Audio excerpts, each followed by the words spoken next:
Liz, how about this news that President Trump is sending Tom Homan there? Is that welcome? In a Truth Social post, Trump said he had a good call with Governor Tim Walz and appeared moments before Alex Preddy was shot and killed by Border Patrol.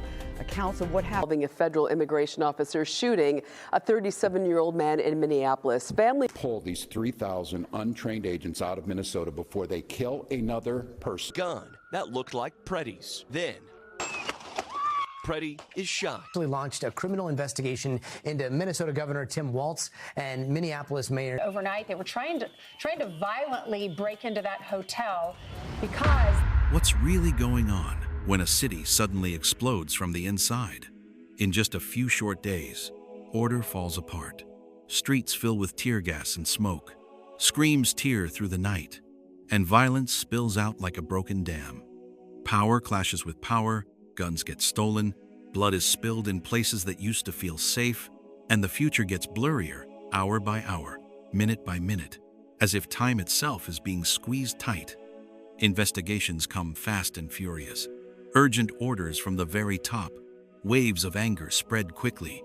Huge amounts of money get dragged out of the shadows. Everything happens so fast, so urgent, that nobody has time to catch their breath. Do you think this is just random chaos? Or is it a sign of something much bigger? There are questions we can't avoid, and gaps that force us to look deeper into what's really behind all this. Stay with me, because the next part will show an even more frightening picture. If worry is rising in your heart, leave a prayer in the comments as a way to express your faith. And now, let's get right to the event that's been shaking the United States these past few days. Trump has moved to send Tom Homan right away to Minnesota to enforce the law. On January 20, 2026, a short announcement from Washington put the whole state of Minnesota on high alert. President Donald Trump said he was sending Tom Homan, the border czar, to take direct command of ICE operations in the state. The statement was straight to the point, no delay, and it came with a clear warning. He might use the Insurrection Act if order keeps slipping away. That made it plain this isn't just another policy argument anymore, it's the federal government stepping in for real. Before this decision came down, Minnesota had already been shaken by big immigration sweeps. Thousands of ICE agents were sent in quickly, checkpoints popped up everywhere, and the number of people detained went up fast, day after day. Fox News reported that in less than 2 weeks, arrests tied to illegal immigration shot way up. That sparked strong pushback spreading from neighborhoods to city halls, and tension covered the whole state. At the same time, a quiet but serious legal move was made. On January 17, the U.S. Department of Justice issued subpoenas to Governor Tim Walz and Minneapolis Mayor Jacob Frey. They face accusations of blocking federal law enforcement through their public statements and orders. The news poured fuel on the fire because it put state leaders right in the middle of an investigation while the streets were already boiling. In all this, Tom Homan shows up not just as a security official, but as a symbol of tough federal action. He led ICE during President Trump's first term and was known for no-nonsense raids and direct leadership. Coming back now, reporting straight to the president, makes it clear this isn't a test run. It's a calculated step to restore order, whatever it takes. Public reactions split fast and hard. Some folks say this is needed when federal law gets openly challenged. Others worry it could lead to bigger clashes between the government and regular people. Debates filled the news, and social media blew up by the hour. You could feel the unease growing as people realized one executive decision might bring consequences no one saw coming. In the middle of all these piled-up events, the Bible records a thought-provoking example of how power gets used in chaotic times. Isaiah 45:1 talks about Cyrus, the king of Persia, with these words, "The Lord says to his anointed, to Cyrus, whose right hand I have grasped, to subdue nations before him." This man wasn't part of God's chosen people, yet he was placed in a key role during a major turning point in history. Isaiah 45:4 explains the reason for that choice. "For the sake of my servant Jacob, and Israel my chosen, I call you by your name. I name you, though you do not know me." These verses show that sometimes a tool is used not because it's perfect, but because the timing is right to carry out a bigger purpose. And Isaiah 45:13 makes it even clearer. I have stirred him up in righteousness, and I will make all his ways level. He shall build my city and set my exiles free, not for price or reward, says the Lord of hosts. When people look at these words next to what's happening in Minnesota right now, a lot of them start wondering about the line between justice, power, and outside intervention when society gets chaotic. Right now, the decision to send Tom Homan to Minnesota is still sending shockwaves with no sign of stopping. The operations keep going, the arguments haven't cooled off, and the cover over long-standing problems is slowly being pulled back. When someone with that kind of power steps into the storm like this, what's still unknown isn't just how the raids turn out, it's what other truths might come out as this story keeps unfolding. The shooting of Alex Pretty, a sign of violence in the last days. One shot in the middle of a busy street, one person falls, and the fragile order of society gets torn apart in just a few seconds. This isn't just regular news anymore. It's a hard wake-up call that forces people to face reality. When violence happens right out in the open in broad daylight, no one can pretend things are still under control. On the 24th of January 2026, Nicollet Avenue in Minneapolis became the center of heartbreak. Alex Jeffrey Pretty, 37 years old, an ICU nurse who worked for the VA system taking care of veterans, was shot and killed by a Border Patrol agent. The statement from DHS said the shooting was in self-defense because the victim was approaching with a weapon. But what happened next shook that whole explanation. Online reports and video descriptions, including body cam footage and frame-by-frame analysis, show Pretty wasn't holding a gun, he just had a phone in his hand. This was the second deadly incident in the same month involving ICE agents, raising serious questions about how power is used and checked. Pretty had no criminal record, was a native-born American, a Democratic voter, and he showed up at the protest simply as a citizen speaking out after Renee Good's death earlier. Right after the shots, the scene turned into chaos. Hundreds of people flooded the streets, angry shouts filled the freezing air. "This is abuse of power," kept getting yelled over and over. Tear gas spread everywhere. Blood stained the pavement. And in that crowd, one family faced a loss nothing could ever fix. In the middle of all those trembling people, can you feel the fear spreading faster than any fire? Matthew 24:6-7 warned very clearly about what happens when order breaks down. You will hear of wars and rumors of wars. See that you are not alarmed, for those things must happen first, but the end is not yet. Nation will rise against nation, and kingdom against kingdom. Violence isn't just far away on battlefields anymore. It explodes right in the heart of cities, among people who once thought they were safe. A lot of quick opinions blamed the victim, saying he brought it on himself by carrying a gun. But when the images came out, those accusations fell apart. The plain truth shows a man was judged and sentenced in a split second. No trial, no chance to defend himself. In that moment, the line between protection and violence got scary, blurry. Matthew 24:8 goes on to stress the deeper meaning of events like this. But all these things are only the beginning of birth pains. Pretty's death isn't some isolated thing. It's the first real contraction signaling bigger, rougher changes coming. When violence becomes automatic, society starts sliding into a time where fear calls the shots. Luke 21:25-6 paints a picture no one can ignore. There will be signs in the sun, moon, and stars. On the earth, nations will be in anguish and perplexity at the roaring and tossing of the sea. People will faint from terror, apprehensive of what is coming on the world. It's not just natural disasters or cosmic stuff. It's the sheer panic of people facing spreading violence that's a clear sign of this warning. Pretty fell right in the middle of the city, just like what was foretold. Violence will spread wide, people will live in fear, and confusion will become the normal state. This event proves the first pains have started. not some distant prediction, but reality happening day by day. And when the gun smoke clears, one cold question still hangs in the air. Who's being investigated for helping push society to this edge of violence? And what else will come out as the chain of events keeps going, with no sign of stopping? DOJ unexpectedly opens investigation into Walls and Frey. On the 17th of January 2026, the U.S. Department of Justice put out an official notice. Subpoenas have been sent to Minnesota Governor Tim Walz, Minneapolis Mayor Jacob Frey, and several other local officials.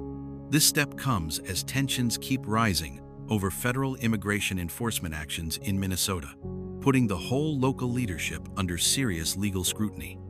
When the announcement came out, you could really feel that the line of the law was being tested. From what the subpoenas say, the DOJ is looking into possible obstruction of federal law enforcement tied to public statements and actions that are said to have weakened ICE operations. As online news reports describe it, this isn't a final charge yet. It's just a step to gather information and see if there's any violation of federal law. The background of the case is pretty clear.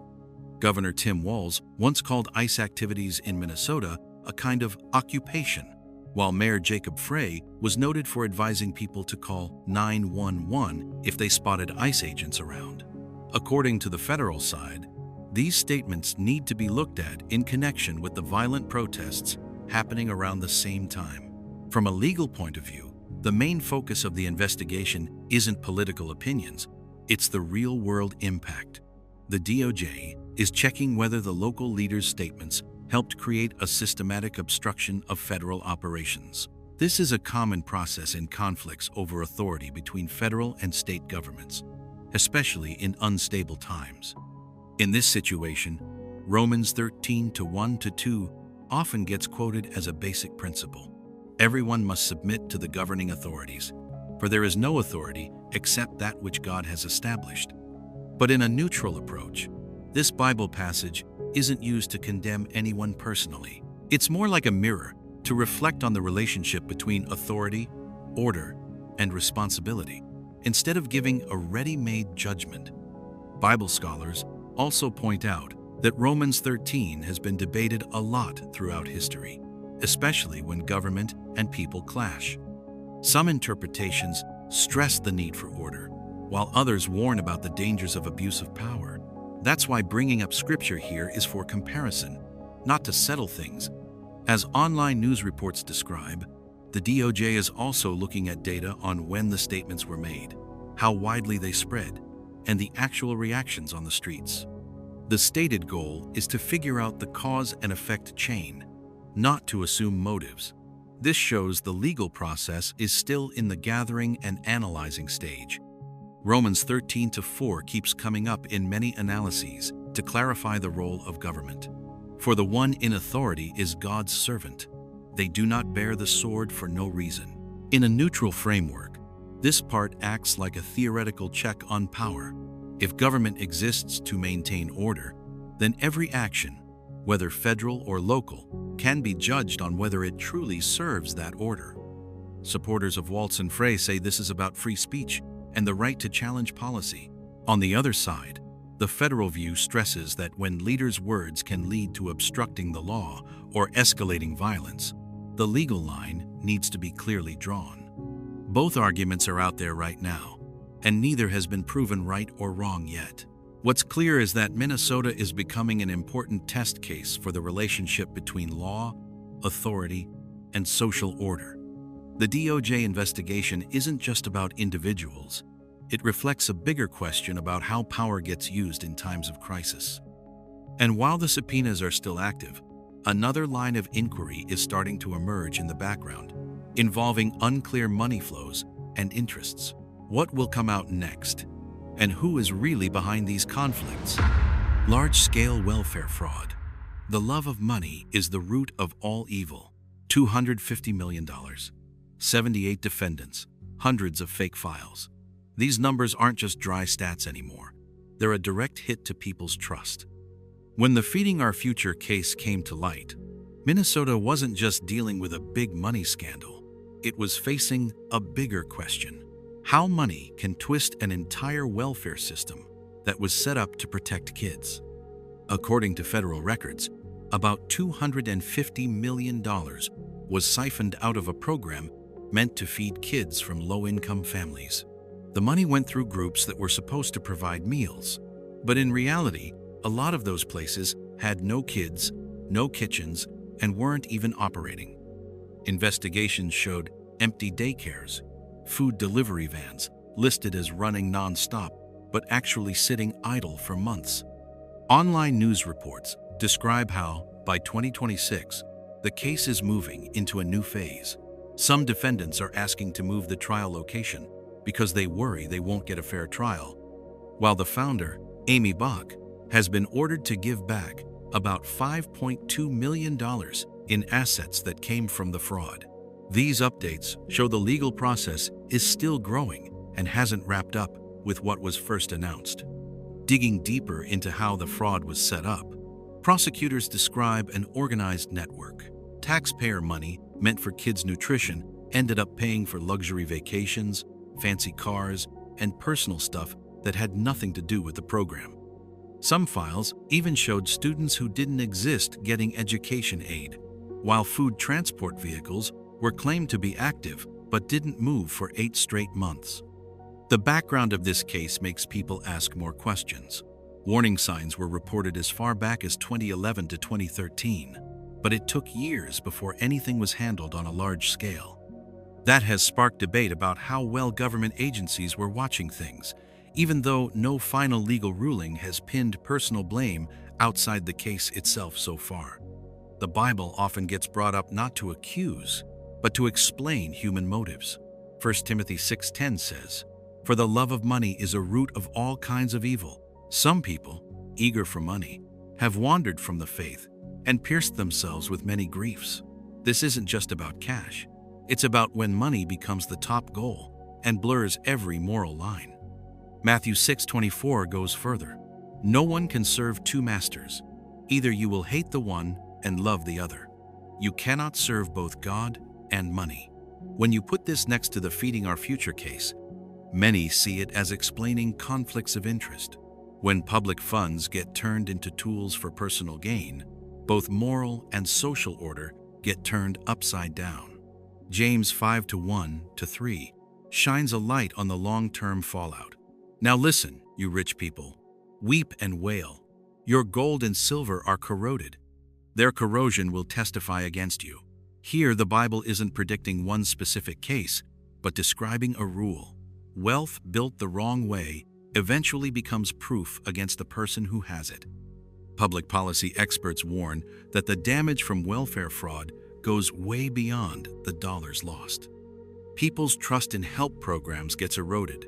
Families who really need aid come under suspicion, and the whole system has to spend more on checks and controls. Once trust breaks, rebuilding it can take years, even generations. From an economic view, analysts point out these cases create a ripple effect. Budgets get tighter, rules get stricter, and the most vulnerable people feel the impact first. That's a social cost you can't measure just in dollars. It's fair to say exposing this fraud isn't only a legal story.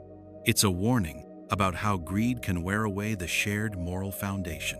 When the light gets shown, it's not to rush to judge, but to make all of society look straight at what was hidden for too long. And as the money trails get followed back, another question is starting to come up. Who really benefited from this network? And why haven't some powerful names been mentioned yet? Allegations come up that Ilhan Omar benefited. If the truth comes out, who will still be standing? That line spread fast on social media early in 2026, when comments from politicians and federal oversight committees started big debates about assets and political ties in Minnesota.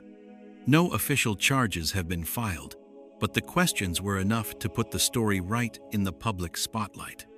From info shared a lot in 2026, people say Ilhan Omar's personal and family assets jumped a whole lot in a short time, with some controversial numbers popping up on forums and social media.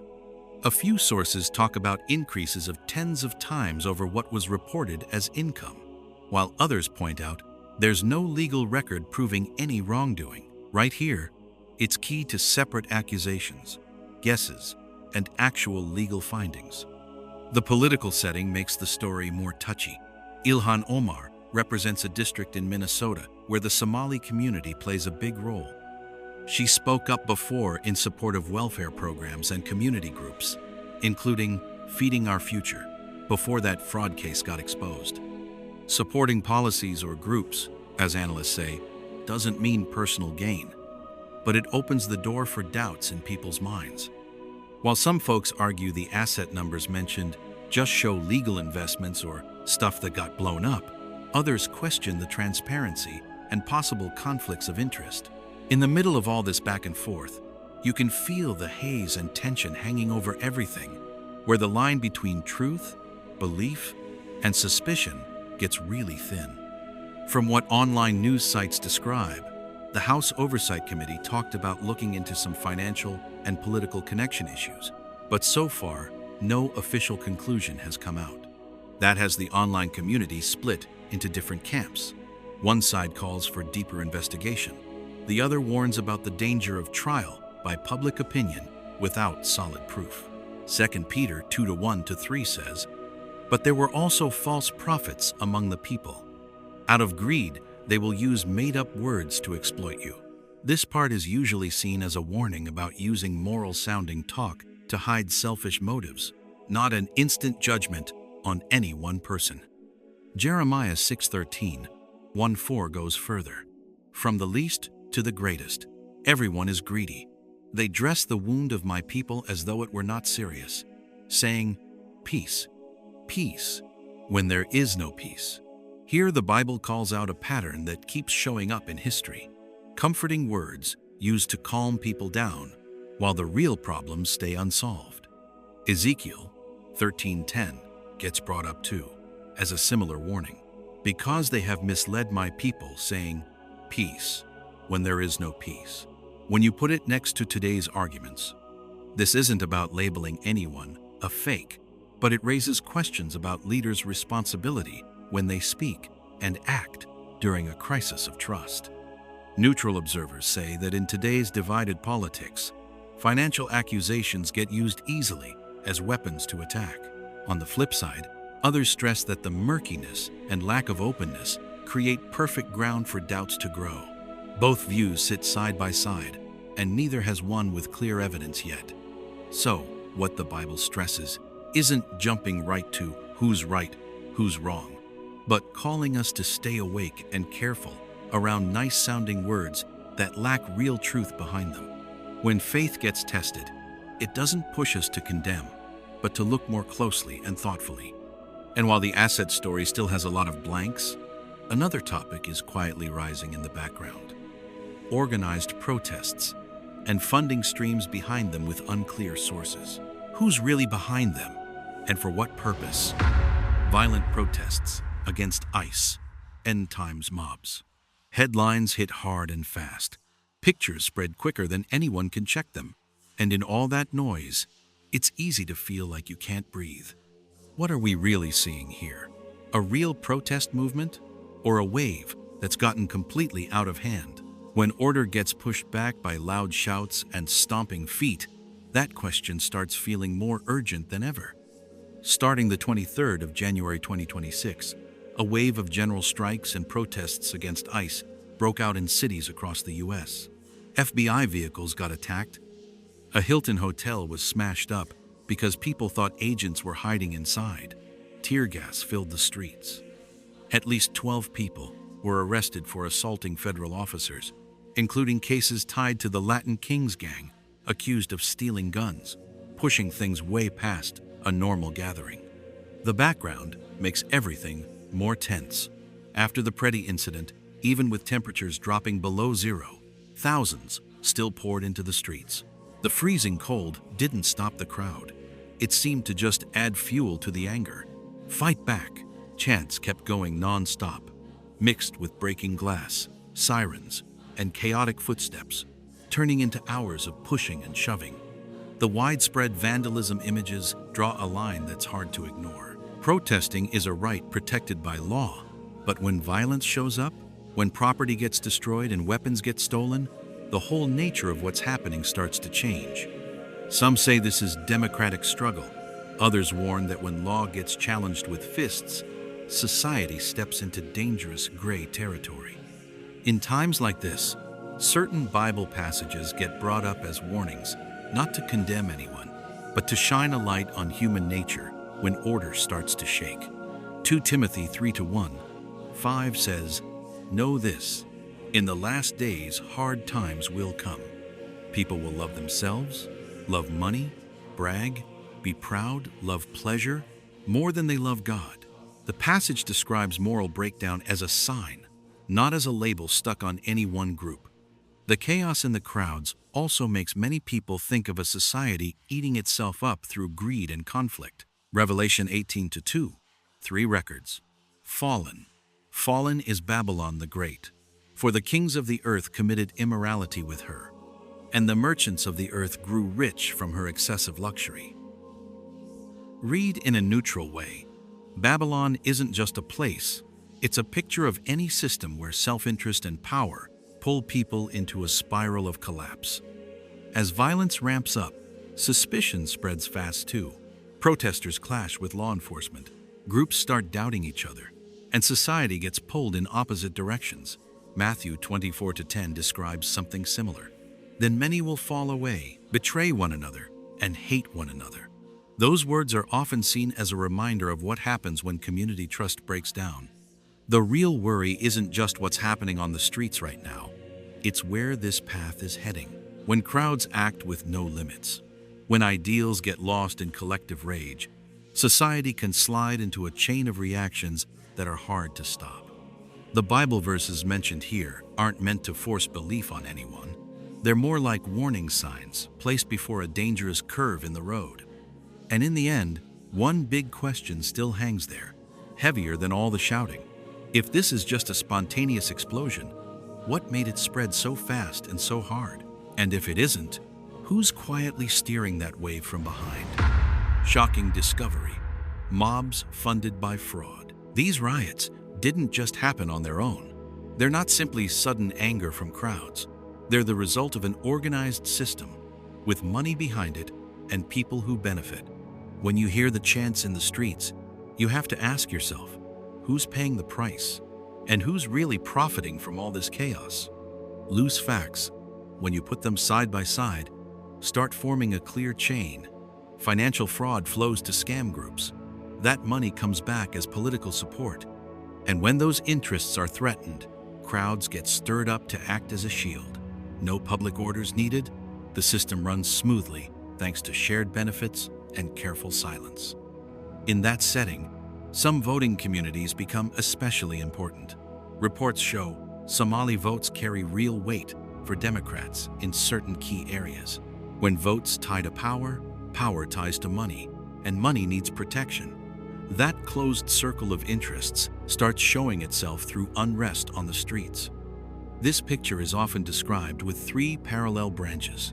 The first branch is the crowd, showing up as direct pressure. The second is fraud and scams, supplying the financial fuel. The third is the leadership level, where decisions get justified and protected. The 3 branches don't need to meet openly, but they operate like one single body. When facing that kind of structure, many people turn to the Bible for something that feels more like decoding than just a conclusion. Revelation 13:16-17 says, "It also forced all people to receive a mark on their right hands or on their foreheads, so that they could not buy or sell unless they had the mark." Here, the buy or sell part is often seen as economic control, where your place in society depends on an invisible system. That mark isn't just physical, it's about dependence. When people have to join a certain order just to survive, personal choices slowly get worn away. The link between money, power, and group action starts looking like a mechanism bigger than any one person. The next call in the Bible points a different way. Revelation 18:4 says, "Come out of her, my people, so that you will not share in her sins." Come out here doesn't always mean physically leaving a place. It means stepping away from being part of it, refusing to help or go along with a system built on deception and force. The vagueness makes a lot of people skeptical. Some say it's all just conspiracy theories pieced together from unrelated events. But those who study the Bible often point out that these warnings aren't about one single moment. They describe patterns that repeat when society slides into deep disorder. That's driven home even more in 2 Thessalonians 2-3-4. Don't let anyone deceive you in any way, for that day will not come until the rebellion occurs, and the man of lawlessness is revealed. The focus here isn't on naming a specific person. It's on the process. Deception spreading wide, values turned upside down, and power lifted up instead of truth. When those 3 branches work together, money feeds power, power protects violence, and violence keeps the money flowing. The system doesn't start out loud, but once you're caught in it, getting out gets harder and harder. What's happening now makes many people wonder, is this just coincidence? Or are we seeing an old pattern being played out again, one that was warned about long ago? And the final question still hangs there, heavier than the silence. If this really is an intentional structure, who's holding the strings that connect those 3 branches? And when everything comes out in the open, who gets to decide whether to stand aside or keep going along? Minnesota isn't the end of this story. What happened there is just the first small piece of a much bigger picture, one where the usual order starts cracking and signs of trouble keep showing up more and more often as time goes on. When we look back at that chain of events, the deep feeling that settles in doesn't come from fear. It comes from realizing that humanity is stepping into a serious time of testing when it comes to faith and the choices we make. The Bible mentions many times that moments like this would come. In Matthew 24-42, it says plainly, "So keep watch, because you do not know on what day your Lord will come." That's not a threat.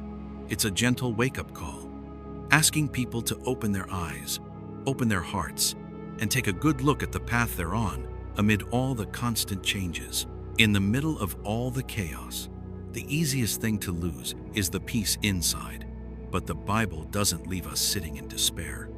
In John 14:27, there's a promise that rings out even in the storm. "Peace I leave with you, my peace I give you. I do not give to you as the world gives." That kind of peace doesn't depend on what's happening around us. It comes from a restored relationship with our Creator. The signs of the end times aren't just in the news headlines or cold statistics. They show up in how people treat each other, in the choices between greed and truth, between fear and hope. In 1 Thessalonians 5-6, Scripture reminds us, "So then, let us not be like others, who are asleep, but let us be awake and sober." It's an invitation to live with our eyes open, not to just give in to the swirling confusion. Right now, the important thing isn't to panic. It's to come back to the foundation of faith and let the light of truth shine on everything. Each of us has a moment where we need to pause and ask ourselves, where am I really putting my trust? And what am I getting ready for ahead? It's in that quiet space that faith grows stronger and hope comes back to life. If these thoughts touch your heart, take just a moment to leave a prayer or a sincere thought in the comments, as a way we can lift each other up and keep reminding ourselves what's truly important. Sharing, spreading the word, and following the channel is also a way to stay connected and not miss the next messages on this faith journey. Finally, thank you so much to everyone who's listened all the way to this point. May God's peace cover every family and every heart in these changing times. In Romans 15:13, it says, "May the God of hope fill you with all joy and peace as you trust in Him." Amen. A deadly gas explosion inside of a NYCHA building, killing a person overnight. As firefighters made their way inside the building, people could be heard screaming. Town was massive. We're talking about thousands of people that came out and below. ICE has been using the airport to fly arrested individuals out of the state. While those officials will go after their families as well. So it's a very coercive thing. So they have their come this weekend. We'll update your forecast as Channel 5 News at 5 begins right now. Is America sliding downhill faster than we think? Or has the clock already started ticking down? Fires break out in the city that never sleeps. Crowds clash in the freezing cold. Borders are cracking. Crime is creeping in. Resources are being drained dry. Underground networks are choking people. Violence is hitting the government head on. 7 news stories, 7 sharp cuts, coming fast, piling up, not giving anyone a chance to breathe. Everything's moving at once, like a whirlwind dragging the future right to the edge of the cliff. Do you think this is all just random? Or is it a sequence that's been put together on purpose? If these pieces fit together, what picture are we going to see?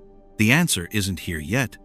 The space is still open, and what's about to come out behind it might change the way you look at the world forever. So before we go any deeper into this journey, please leave a prayer in the comments below as a way to tell God that we're listening to His warnings. Now, I'm going straight into the first extremely tense event. Big Bronx fire, flames from hell lighting up the New York sky. The fire shot up high, straight, like a fierce, bright column, bouncing off dark windows and shaking everything around. Thick black smoke rolled up, blocking out the New York sky, turning a regular night into something that stretched every sense to the breaking point. The old building on Bivona Street quickly became the center of total chaos.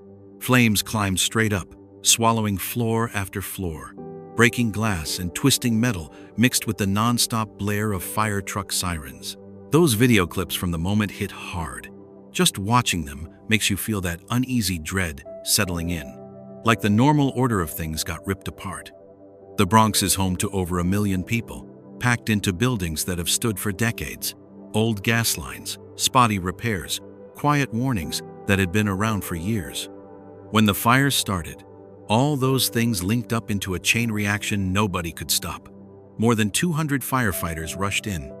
Ladder trucks reached high through the thick smoke, hoses blasting water non-stop into the blinding white-hot area, where every step forward was a line between life and death. Fox News reported and confirmed the damage fast. People killed, others hurt from burns and smoke, hundreds of residents left without a home in just a few hours. Out on the cold sidewalk, folks wrapped in thin blankets, staring at the scorched concrete that used to be their roof. It wasn't just stuff lost. It was the long-time feeling of being safe that came crashing down. Right in that scene, the Bible story from the original piece stands out clearer than ever. Genesis 19 tells about Sodom and Gomorrah, where fire came down from heaven, not just to destroy, but to show a society rotten from the inside. The similarity isn't in anything supernatural. It's in the wake-up call. When warning signs of decay get ignored too long, collapse comes as the only possible end. The black smoke covering the Bronx sky brings to mind Joel 2:30-31, where smoke and fire show up as signs that shake people's hearts. In the Bible, that's the moment folks have to face their limits, when everything that seems solid suddenly feels fragile. Here, the smoke isn't just from the fire. It's a curtain hiding the belief that modern cities are always under control. Some say it was just a technical accident, the result of worn-out infrastructure and human mistakes. That view makes sense, but it doesn't reach the deeper layer. In the Bible, big events rarely stand alone. They come as reminders of a buildup of causes over time. Matthew 24 talks about these shocks as the beginning of birth pains, not to scare people, but to wake them up. So, the Bronx fire isn't just a fire. It shows the cracks in a tired system, where warnings get brushed off until things explode. It also mirrors the state of the modern world: fast, crowded, depending on complex but fragile setups. When one link breaks, the fallout spreads way beyond what anyone expected. There's one moment in the videos where red embers fall like rain, then go out on the wet street. That image feels more like a quiet whisper than a shout. Not loud, but it sticks with you. It reminds us that every foundation, whether steel or faith, needs regular checks and care. You look at that scene and wonder, is this just one lone accident, or part of a growing string of warnings coming faster and faster?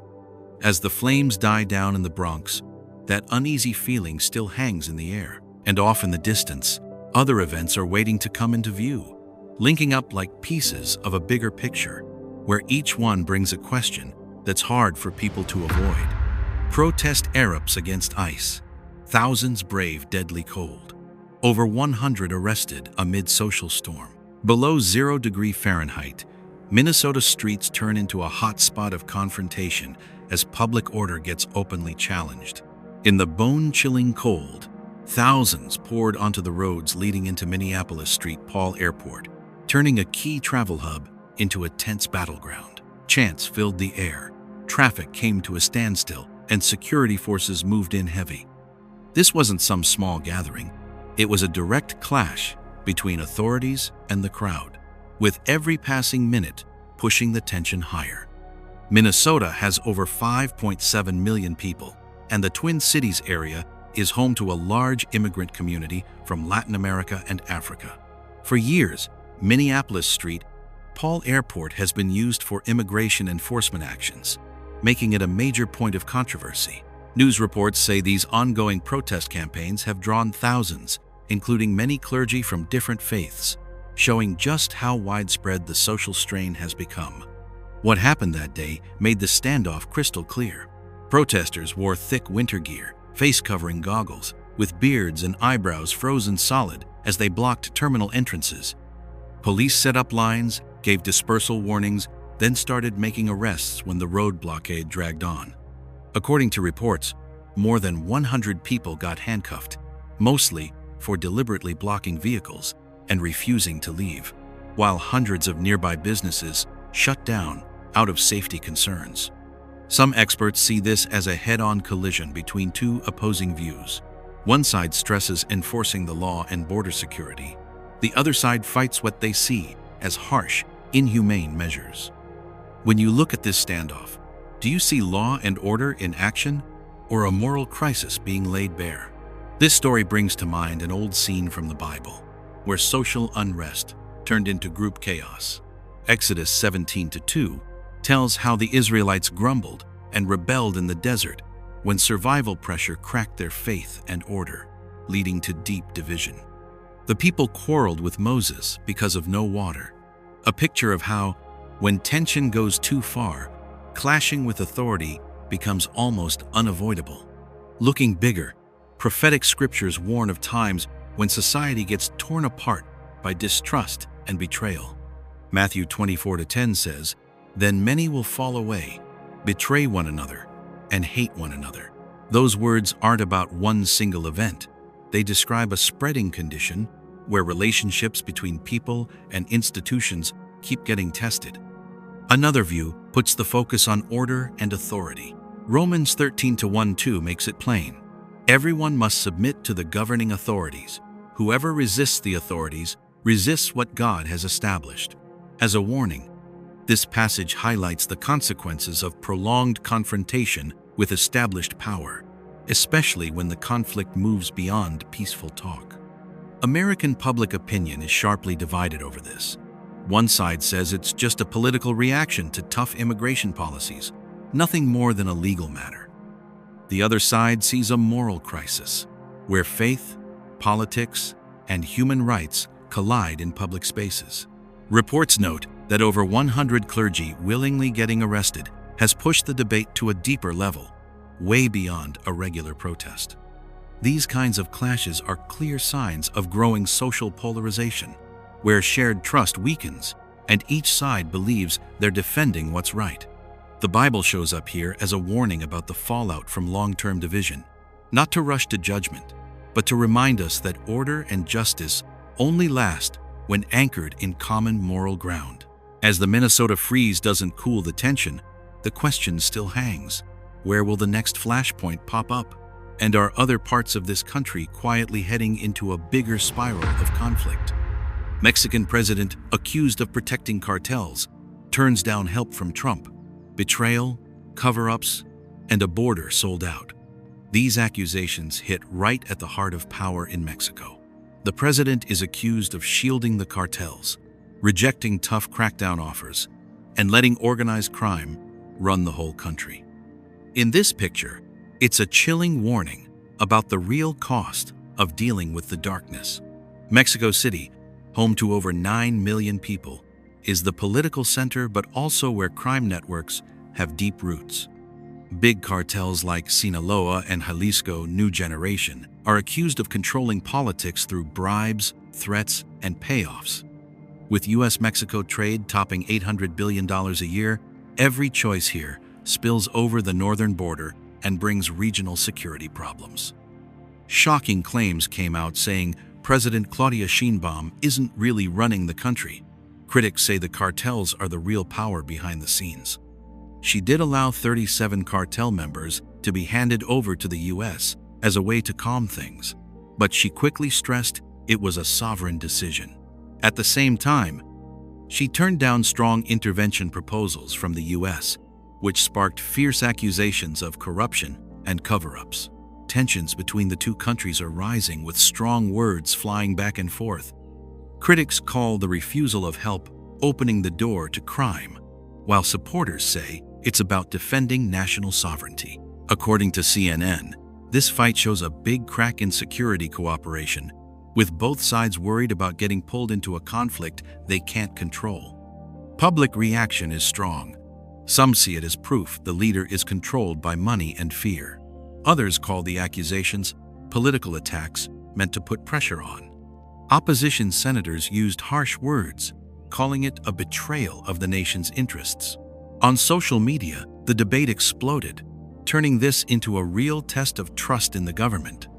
As a warning, the Bible comes in not to tell old stories, but as a charge sheet against corrupt power. 1 Kings 21:25 tells about King Ahab under Jezebel's influence, when corruption and injustice got made legal, leading to the kingdom's moral collapse. He sold himself to do evil in the sight of the Lord, stands as a clear example of the price of trading away justice. The accusations keep getting backed up by Proverbs 29:4. By justice a king builds up the land, but a greedy man tears it down. When personal gain beats out fairness, the nation's foundation gets eaten away from the inside, just like what these claims describe. Isaiah 1:23 takes it further, pointing straight at the rulers. Your princes are rebels and companions of thieves. Everyone loves a bribe. This isn't just personal wrongdoing anymore. It's a rotten system where justice gets crushed by money and power. 2 Peter 2:19 wraps up the charge with a bitter truth. They promise them freedom, but they themselves are slaves of corruption. When leaders team up with crime to keep things looking stable on the surface, they chain themselves to invisible shackles of dependence. Some skeptics say this is just diplomatic arguing, but the facts show that even though many cartel members have been extradited, their power hasn't really weakened, raising questions about protection from the very top. So the charge isn't just words, it's backed by stubborn reality. In the end, refusing to face crime at its roots is a sign that corruption has gone past the danger line, pulling the whole region closer to a moment of judgment. And if power can be bought with violence and money, the big question hanging there is how far that network will spread, and who will be the next victim when the border no longer holds any moral line. Mexican cartels make about $40 billion a year from modern slavery. Through human smuggling, victims forced to work double shifts to pay endless debt, $40 billion a year, 2 shifts a day, tens of thousands of people trapped in debt they'll never pay off. Those cold numbers aren't from some economic report. They're tied to exhausted faces, calloused hands, and lives locked down the moment they cross the border. This isn't regular migration anymore. It's a non-stop machine that exploits people. Along the over 1,900-mile U.S.-Mexico border, the cartels control every crossing, every group, every protection fee, from Sonora to Chihuahua. Their human smuggling networks are tightly linked to drug trafficking, creating a huge flow of profits. Security agencies estimate this operation alone brings the cartels tens of billions of dollars each year. The reality shows a trap with no way out. Many victims arrive in the U.S. owing $10,000 to $30,000 right from the start, but that amount balloons fast with protection fees, interest, and hidden penalties. They're forced to work 2 shifts in a row at restaurants, warehouses, or processing plants, and send most of their pay back to the people controlling them. Some online reports describe it, and that cycle makes it clear. Freedom sometimes exists only on paper. In investigative stories, the same haunting images keep coming up. A bank card in the victim's pocket, but the cartels control the withdrawals, phones monitored, families back home used as emotional hostages. They're working 2 jobs. So much of their money is going back to those cartels. One report put it, and those words paint the full picture of endless dependence. When you put this story next to the Bible, what seems modern actually looks very old. Exodus chapters 1 and 5 tell how the people of Israel were forced into hard labor in Egypt, drained of strength under economic oppression. Then, in Exodus 21:16, the law is clear. Anyone who kidnaps someone and sells them, or still has them when caught, must be put to death. Those words don't just condemn the act, they expose the true nature of a system that turns people into property. That picture gets even sharper in Revelation 18:13, where it lists the goods of a corrupt empire: horses, chariots, slaves, and human souls. When souls are listed right alongside merchandise, the Bible isn't using some distant metaphor. It's staring straight at a human trafficking market still operating in the 21st century. In Galatians 5:1, the message gets personal. It is for freedom that Christ has set us free. Stand firm then, and do not let yourselves be burdened again by a yoke of slavery. Here, freedom isn't just crossing a border, it's breaking free from every kind of bondage, including the invisible chains of debt and fear. Security and labor experts point out that today's human trafficking doesn't need iron chains or prisons. It runs on secret agreements, on some businesses willingly looking the other way for cheap labor, and on the fear of revenge. The Polaris Project has identified more than 25 forms of trafficking in the U.S., with cartel networks playing a central role, showing this as an organized system, not just scattered cases. Some people argue it's only voluntary economic migration. But when workers can't leave, can't keep the money they earn, and face threats if they push back, the line between voluntary and slavery gets completely blurred. Researchers stress that the $40 billion in profit doesn't come from hope, it comes from calculated exploitation. What's worrying is that this machine shows no sign of slowing down. When people get turned into cash flow, society doesn't just lose justice, it loses its basic moral standards. And as the human smuggling cycle keeps spinning every night, the question isn't only for the border or policies, it's for an entire order that has let this silence go on too long. If human trafficking is how the cartels draw blood from vulnerable people, how many other resources are being drained in the shadows? And where will the next breaking point come for a system with no limits? Industrial-scale oil theft cartel, costing $24 million a day, pushing Mexico toward becoming the next Venezuela. $24 million every single day. 17,000 barrels of oil vanish in just 24 hours.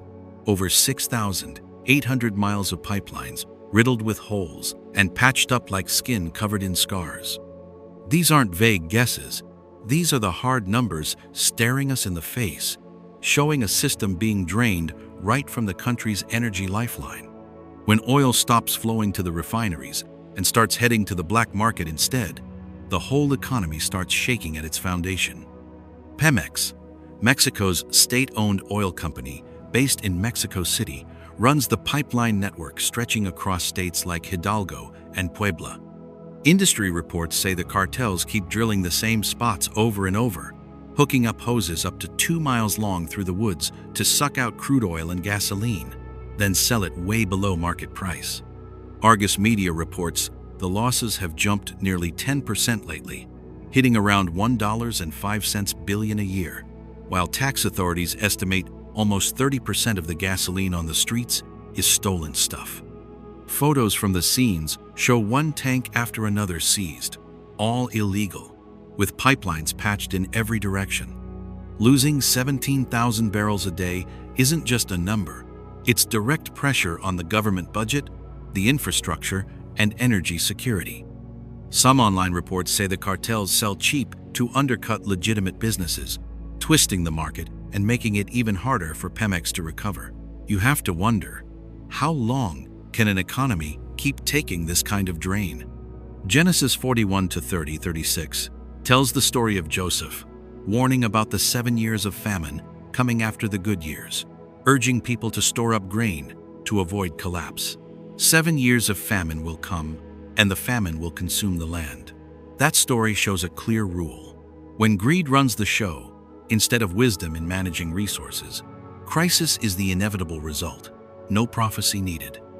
Energy and economic experts warn this cycle is creating chain reaction chaos. FTI Consulting says even though fewer illegal tap points are being found, total damage stays high, meaning the cartels have inside men and adapt fast.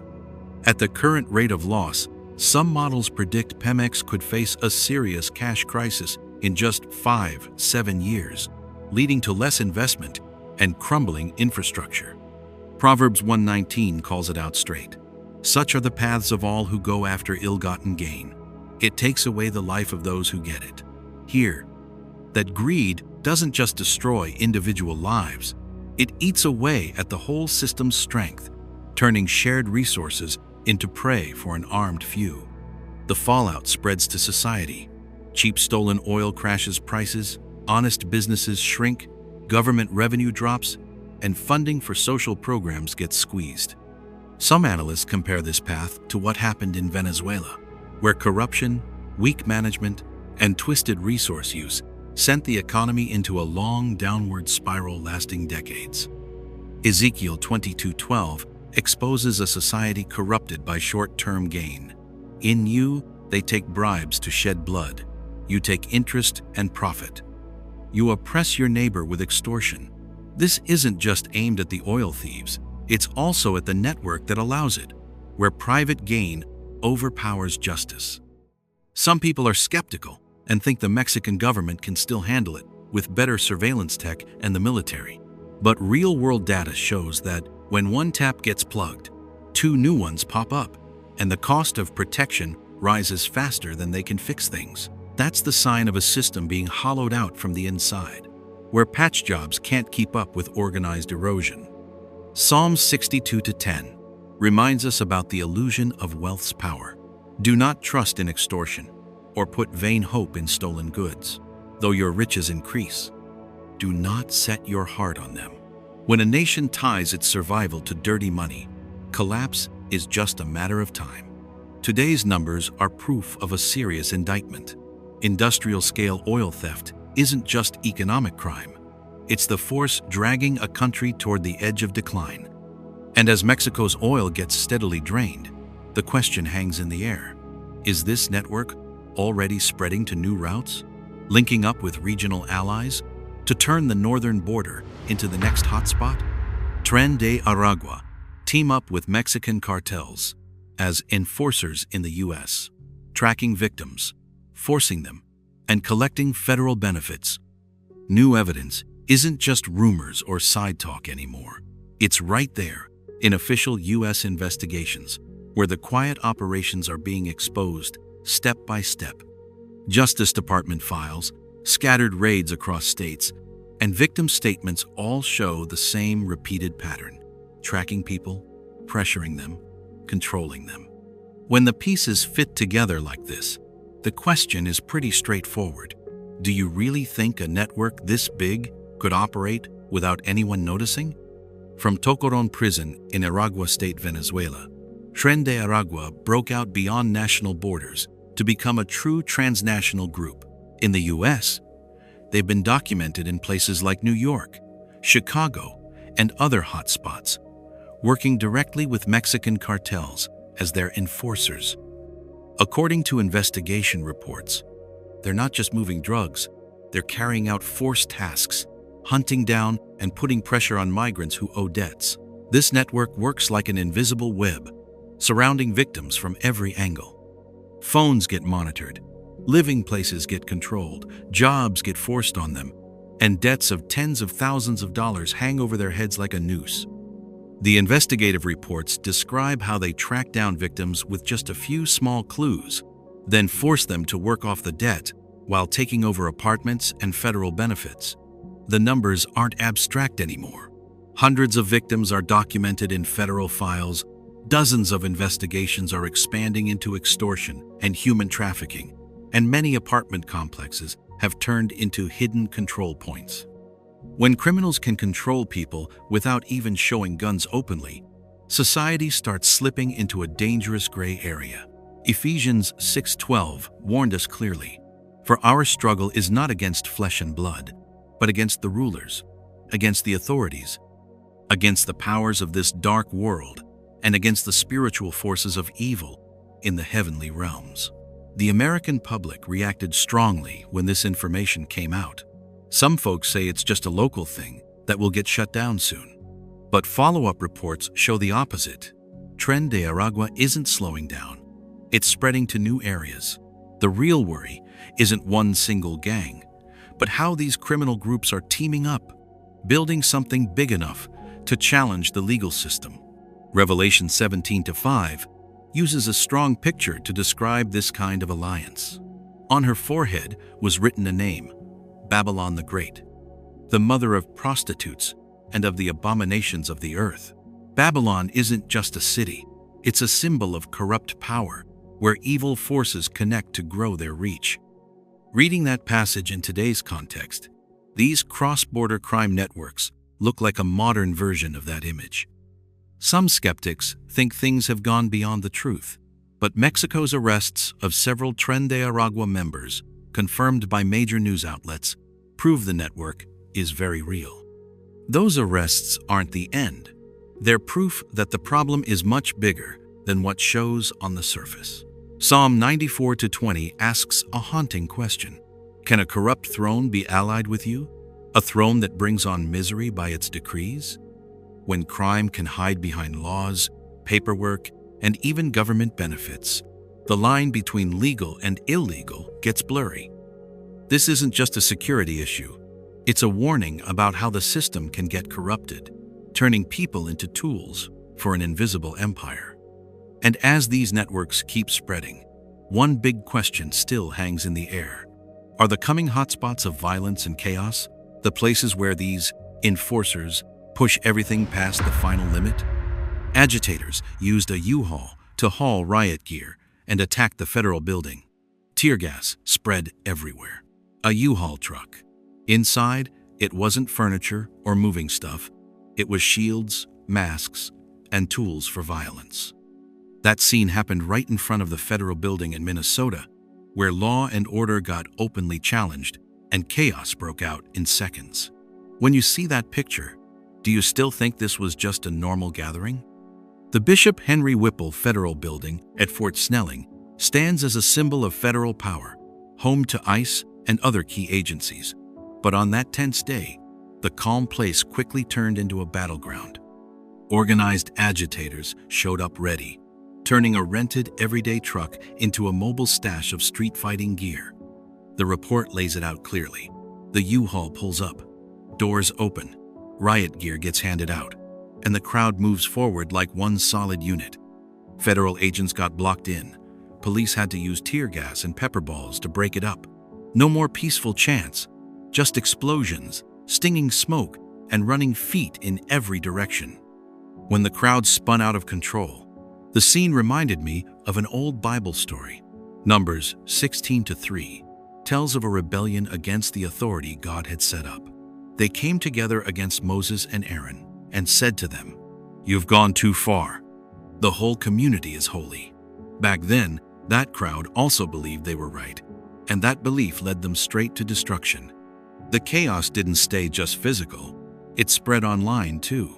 Videos went viral showing fireworks thrown at security forces, calls to keep the violence going, and cheers for breaking the law. That kills the idea this was only a peaceful protest. Matthew 24:12 warned about exactly this kind of atmosphere. Because lawlessness will increase, the love of most will grow cold. At the height of the tension, group emotions hit extreme levels. People stopped seeing each other as fellow Americans and started seeing enemies in the way. Order became the enemy, and violence got justified by ideals. 2 Timothy 3:3-4 describes a time like that.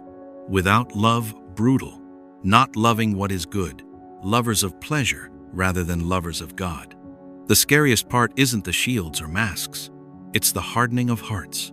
When violence becomes normal, society reaches a point where evil doesn't even feel shameful anymore. Romans 1:29-30 names it plainly. Full of every kind of unrighteousness, evil envy, murder, strife, deceit, malice. In this picture, the Bible isn't some distant old tale. It becomes a living warning. What happened outside that federal building isn't a one-off event. It's the peak of a long-building wave of disorder. When law gets ignored and violence gets praised, humanity repeats the path of generations that fell because of pride. But even in the darkness, a call still rings out. This isn't just about society. It's a wake-up for every single heart. The chaos outside mirrors emptiness inside, and only when people turn back to God can true order come back. As the smoke finally cleared in Minnesota, one question still hangs in the air. Is this the last warning bell before people wake up, or the sign that the end times have truly begun? Here are 7 really shocking events that just happened. They're no longer just separate news stories. They fit together into one heavy picture. When you put them side by side, you can see an order that's cracking apart from the inside. In nature, in society, and even in people's sense of right and wrong. What's happening isn't really a surprise. It's more like waves building higher, exactly the way they were warned about a long time ago. Matthew 24:6-8 talked about a time like this. You will hear of wars and rumors of wars. Nation will rise against nation. These are the beginning of birth pains. When violence, fear, and unease become the normal way things feel every day, those words stop being some far-off prophecy. They start looking like a mirror of what's really going on. What's worth thinking about isn't just how big these events are. It's how people react to them. A lot of folks get used to the chaos and start treating it like it's just normal life. Pretty soon they lose the ability to tell right from wrong. 2 Timothy 3:1 warns us, in the last days there will be terrible times, because people's hearts change, love grows cold, and conscience gets worn down. In the middle of that picture, the Bible doesn't only describe the collapse, it also shows what it means. Hebrews 12:27 says that everything that can be shaken will be removed, so that what cannot be shaken may remain. These shocks aren't meant to destroy for no reason. They're meant to wake us up and make us look hard at the foundation of our faith. So, this isn't just a warning. It's an invitation to come back. When the world outside is shaking so much, people need a solid place to stand more than ever. Revelation 22:12 sounds like the final reminder. Look, I am coming soon. My reward is with me, and I will give to each person according to what they have done. Time isn't unlimited, and the choice can't be put off forever. If anything I've shared today touches something in your heart, feel free to leave a prayer or your thoughts in the comments below. Also, please like, share, and subscribe to the channel so you don't miss any of these wake-up messages in this series. That kind of support isn't just interaction, it's how we stay awake together in such a stormy time. To close, thank you so much to everyone who listened all the way to the end.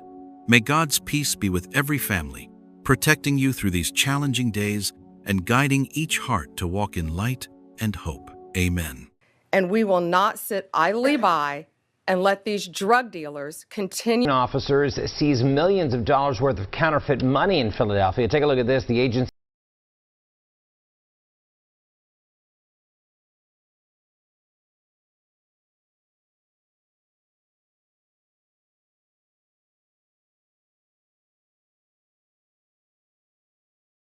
move out the way. Everyone, either side of the hallway. Please step aside. No problem. What's really rising up behind all these non-stop news stories that have the whole country holding its breath? As the clock ticked into the last days of January 2026, the air felt tight, like a string about to snap, and that sense of an uncertain future spread faster than the winter chill. In just a short time, one bombshell report after another hit. Tax money drained dry, underground networks exposed, lightning-fast break-ins, money vanishing into thin air, dark symbols coming to light, and quiet machines of destruction kept running in the shadows. Everything crashed together, overlapped, and shoved society into a breathless state of chaos. Do you think this is all just random, or are these signs of something much bigger closing in? Leave a prayer down below as your way of showing faith, because this story still has dark corners waiting to be lit up. And now, are you ready to go deep with me into the darkest truths out there right now? We're jumping straight in with 61 people found locked in a dark concrete room, a sign of how low humanity can sink. Late at night, toward the end of 2025 and into early 2026, a concrete door at an abandoned industrial site outside Minneapolis was smashed open. What they found behind it wasn't a storage shed or an illegal workshop. It was a terribly cramped space, and right then, we saw one of the darkest crimes happening here in the heart of America. Inside the sealed concrete room, flashlights swept over people huddled on the cold floor. 61 human beings, many months without sunlight, skin gray from hunger, eyes empty and full of fear. The air was thick with chemical smells and mold, so bad that even some ICE team members winced and turned away. They said the scene was just too cruel. According to Fox News, the rescue came after weeks of watching a suspected network tied to human trafficking and cross-border drugs. Early records show the victims had been held from 6 to 9 months. That included 17 American citizens and people from 6 other countries. Marks on their hands showed fingerprints burned off with acid to erase who they were, turning them into nameless things easy to trade, move, or get rid of. This ties into the growing fentanyl crisis. In the first half of 2025, the DEA seized over 4,500 pounds of fentanyl powder, a number that shows how huge the underground market is, running right alongside normal life. The CJNG cartel has dug in deep, using gaps in welfare fraud to fund human trafficking, linking money, chemicals, and human lives. Psalm 82:3-4 sounds like a timeless charge. Defend the weak and the fatherless. Do justice for the poor and needy. Rescue the weak and needy from the hand of the wicked. When you look at these 61 people turned into living merchandise, those words stop being just poetry. They become a straight measure of how far things have fallen. The raid wasn't quiet. Guns went off. Commands flew fast. 5 gunmen were taken down on the spot, and hidden escape routes were found behind fake walls. The whole setup showed this wasn't some spur-of-the-moment thing. It was an organized operation, run long-term, and hidden well inside the city. News like this split Americans fast. Some were shocked, angry, and asking what else is being hidden behind dry statistics. Others doubted it, saying it was just political hype. But facts from several federal agencies stopped the argument at one clear point. Those people are real, and their suffering isn't made up. Deuteronomy 27:19 says plainly, "Cursed is anyone who withholds justice from the foreigner, the fatherless, or the widow." And all the people shall say, Amen. Here, that Bible verse isn't vague advice. It records a crime that crossed the line of basic humanity. Some say evil has always existed and we shouldn't make too much of it. But Matthew 24:12 warned, because of the increase of wickedness, the love of most will grow cold. When numbness becomes automatic and people can be locked in dark rooms like cargo, the line between personal evil and a broken system disappears. 61 victims were brought into the light, but what got exposed makes the truth behind it even darker. If a concrete room could sit in the middle of a city without anyone knowing, how many other doors are still locked? And now that the first piece is out, where will the rest of the picture come from? The midnight coordinated raid, the fight against the cartel darkness. Minneapolis woke up on high alert as a wave of simultaneous attacks rolled out in the middle of the night. Federal forces hit multiple spots at once, moving so fast that roads barely had time to react before